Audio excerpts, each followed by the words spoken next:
Y a esta hora, ya cuando empezamos la noche en el Ecuador, ya tenemos a nuestro siguiente invitado junto a nosotros de manera virtual, Santiago Soravilla, periodista que nos atiende y que también sigue de cerca el caso.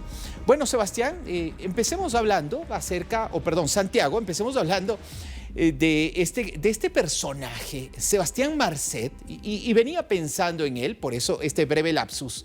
En primer lugar, para el público de Latinoamérica, ¿quién es este narcotraficante presunto por ahora, pero que encierra un historial o un prontuariado bastante extenso?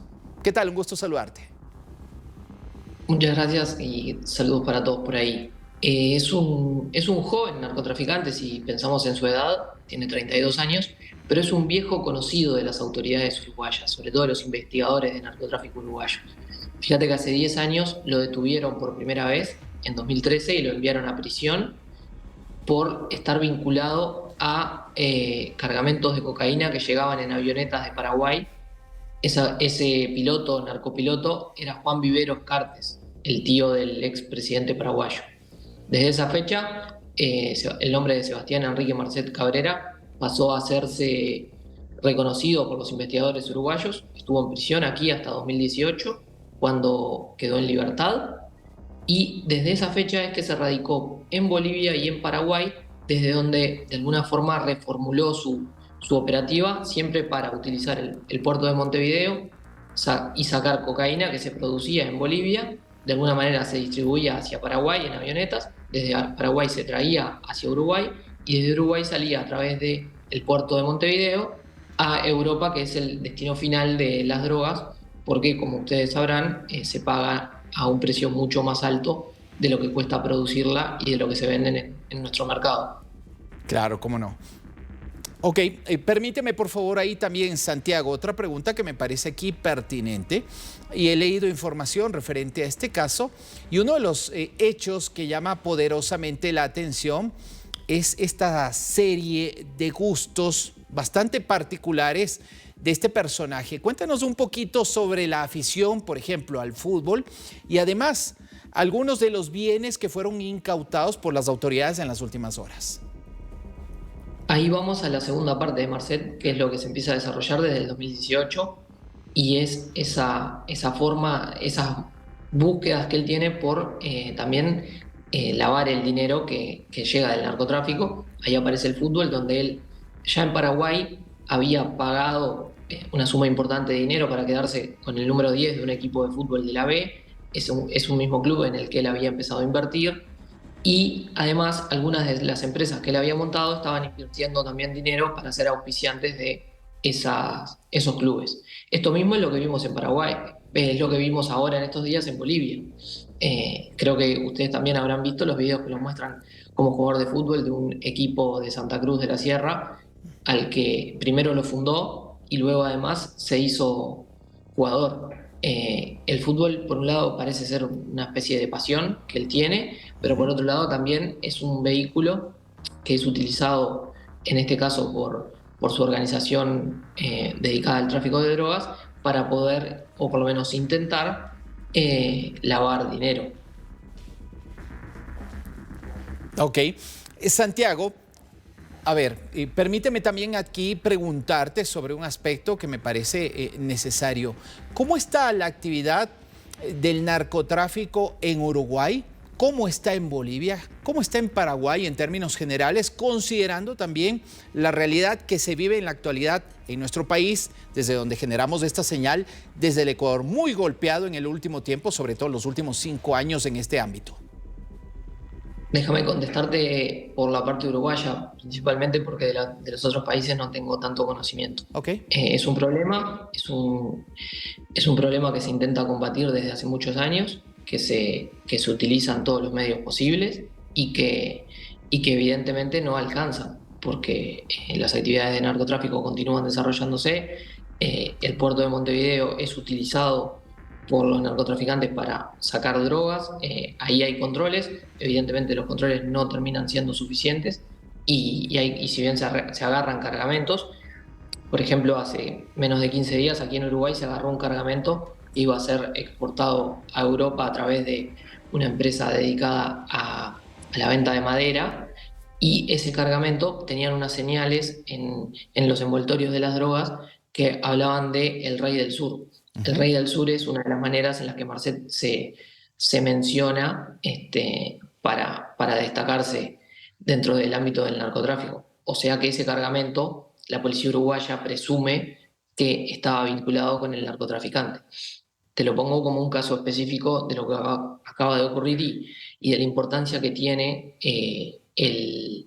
la posible detención de Marcet ahí en Bolivia.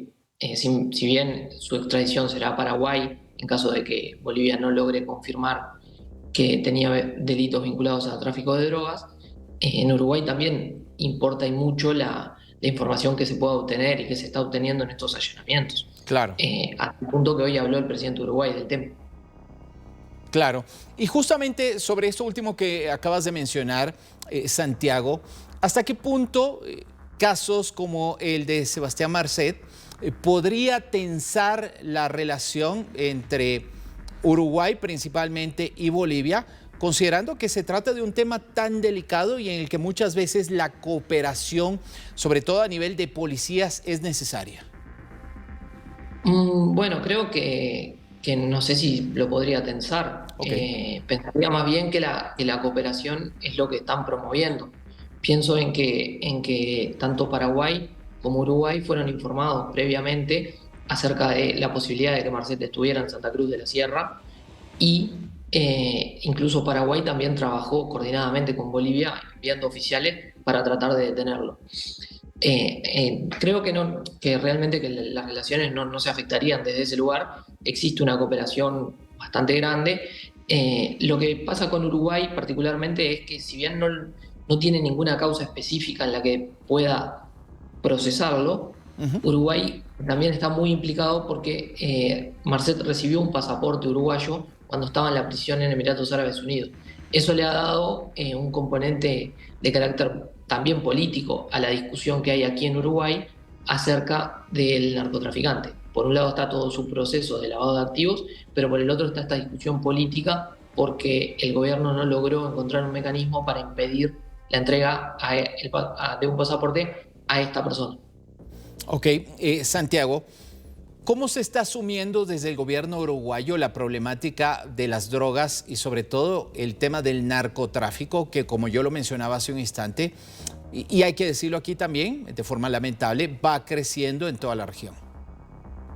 Como un flagelo que hay que combatir con firmeza. Ese ha sido el mensaje desde el primer día de este gobierno, es el mismo mensaje que enviaba el gobierno anterior. Hay una gran coincidencia en la necesidad de combatirlo de esta forma, y lo que se trabaja es en cooperación internacional, porque la mayoría de las veces las drogas no se producen acá, sino que llegan. Eso supone que cruzan aduanas o que cruzan en avionetas radares que no logran visualizarlos. Así que hay una parte importantísima de esto que es la cooperación internacional, y por otro la decisión política de combatirlo con firmeza. Ok. Para eso, bueno, se va incorporando tecnología, aunque como ustedes saben la tecnología siempre llega atrás de los fenómenos delictivos. Ujú. Claro. Y en ese sentido, ¿existe algún lugar de la República Oriental del Uruguay que sea más vulnerable a esta problemática, Santiago? Sí, la zona que eligen los narcotraficantes para aterrizar con la droga, digamos, es al norte del Río Negro. Es una zona donde los radares no funcionan tan bien, y las avionetas vuelan por lo bajo y consiguen aterrizar por ahí. El otro punto que Uruguay tiene es una gran frontera seca con Brasil. En esa parte ahí hay controles aduaneros, pero bueno, puede ser que algún control logren burlarlo con los mecanismos que siempre utilizan los narcotraficantes, que son de esconder la droga en otras cargas. Y en la frontera con Argentina existe el río Uruguay, que también, en ese caso, en caso de querer cruzar en balsas, si bien hay una custodia sobre el río, tanto por parte de Argentina como por parte de Uruguay, Ujú. ese es otro lugar. Pero si me dejas de decirte, lo principal son son las avionetas que aterrizan en el norte. Esa es una gran preocupación, Sin duda. Lo mismo, se ha dispuesto tecnología para eso, pero no resulta suficiente. Santiago, muchísimas gracias por habernos actualizado la situación y sobre todo también habernos dado una mirada mucho más amplia de esta problemática, la del narcotráfico, y quién es este uruguayo Sebastián Marcet. Muchísimas gracias. A las órdenes. Gracias. Una buena noche para nuestro invitado Santiago Soravilla, periodista, colega en directo desde la ciudad de Montevideo.